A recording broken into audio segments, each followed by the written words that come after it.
After 9 years away, IMSA returns to Indianapolis this weekend for the Battle on the Bricks as we approach crunch time in the 2023 championship fight. Wayne Taylor Racing head here with a narrow 14-point championship lead. It's so small they could lose it in qualifying. WTR Andretti are planning to play things safe to ensure they bank points, but the fact they're the only full-time team winless in 2023 must be playing on their minds. Action Express Racing won here the last time IMSA raced here in 2014 and come here second in the championship. They haven't finished on the podium since Watkins Glen in June, but consistency has been the key to their season. They're one of only 2 cars to have finished every race. BMW Team RLL had a nightmare at Road America, with neither car seeing the checkered flag, and need to get back on track this weekend. And given they topped the mid-season test here, it's the perfect track for them to take their second win of the season. Connor De Filippi and Nick Yellerly are still right in the title fight, 73 points back, but it's fair to say they remain the underdogs. And after a disastrous month of May, I'm sure RLL would love some redemption and the chance to kiss the bricks this weekend instead. Porsche Penske Motorsport took the win last time we saw the GTP class in action and should be a favourite for this weekend given they've done a lot of testing at Indianapolis. Car 6 is the better in the championship at 98 points back, but Car 7 is the one which took victory at Road America and is also still a championship outsider at 139 points behind. It's incredible to say, but with just 2 races to go, we still have 7 cars in the game for the GTP crown. The form team in GTP is Meyershank Racing, who have 3 podiums in the last 3 races.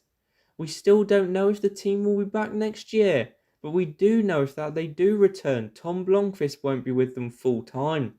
Despite a 200-point penalty at the start of the season, they're only 118 back, and another strong weekend here will keep them in contention for back-to-back titles. It's been a difficult season for Cadillac Racing, with just 1 win and 1 further podium. But Chip Ganassi is no stranger to success at the Brickyard, and the team will be looking for a return to form, while Sebastian Bourdais will be looking for a second Indy Sports Car win after winning the first ever Grand Am race here back in 2012. And the truth is, no one in GTP has been anywhere near perfect this year, and they're not out of this thing just yet. JDC Miller Motorsports had a strong July test here, and arrive as one of the most consistent cars of the summer races, finishing 4th or 5th every time. But with their pace now proven and no championship hopes to worry about, they have free rein to try something different this weekend, especially if Tiedemann van der Helm maintains his rapid improvement he's shown throughout the year. Indianapolis could well be an incident-filled race, which makes it the perfect one to get clever with strategy and try and gamble for the race win. And Proton Competition make their second GTP start of the season, 1 week after their best race with the Porsche 963 to date last weekend at Fuji Speedway. Harry Tinknell proved yet again in Japan why he's regarded amongst the world's best, whilst Gian-Maria Bruni, and more importantly the team, have now shown they are up to speed in GTP. The Indianapolis Motor Speedway road course is 2.5 miles long, and although not one of the most spectacular in the world, the atmosphere of the Yard of Bricks more than makes up for it.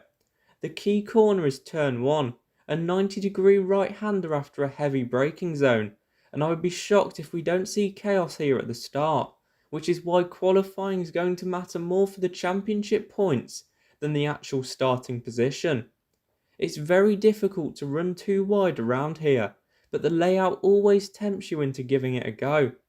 With so many cars on such a short circuit, I'm expecting a chaotic race, especially once you factor in the prestige of a victory here and the amount of cars with nothing to lose.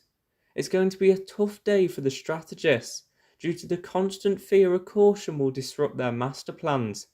It's also a difficult circuit for dealing with backmarkers, with multiple sequences where you can easily lose a couple of seconds. So we could see some prototype drivers making aggressive moves, which can always go very badly wrong.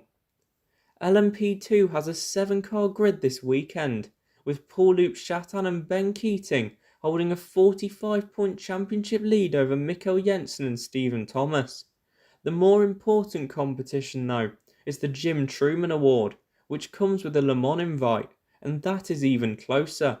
Keating is just 20 points ahead of George Kurtz.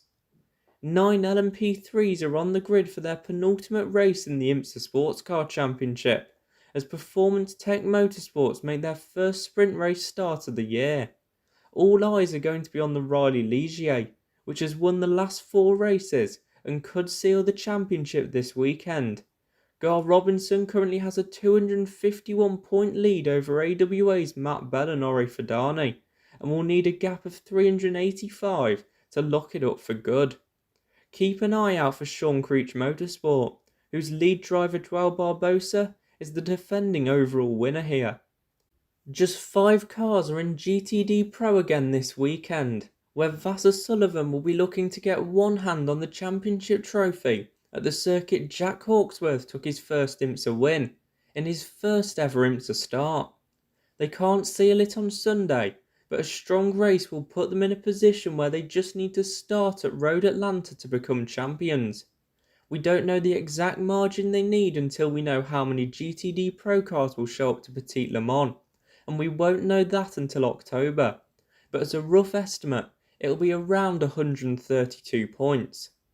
Corvette Racing are their biggest threat, having won last time out, but are 144 points behind, and the team are aiming for redemption, as Indianapolis was where they started losing grasp of the GTLM title, the only other time they raced here back in 2014. It's been a difficult time as of late for WeatherTech Racing, but the Mercedes has been given a BOP break for this weekend, which should put them back into contention. GTD has a huge 17-car grid, including a team returning after 4 years away. Lone Star Racing last took part in IMSA WeatherTech sports cars in 2019, but they are back for this weekend with the number 15 Mercedes-AMG GT3 Evo for Scott Andrews and Anton Diaz-Piera. Paul Miller Racing have been dominant so far this year, taking 5 wins, and they need to grow their championship lead by just 10 points to win it this weekend. It's even easier for them to seal the GTD Sprint Cup. Just starting the race will be enough.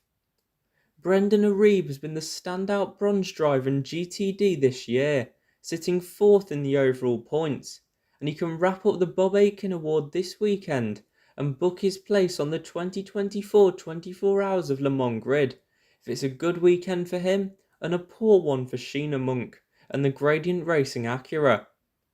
The 2023 Battle on the Brick starts at 1 Eastern, which is 17:10 UTC, on Sunday 17th of September.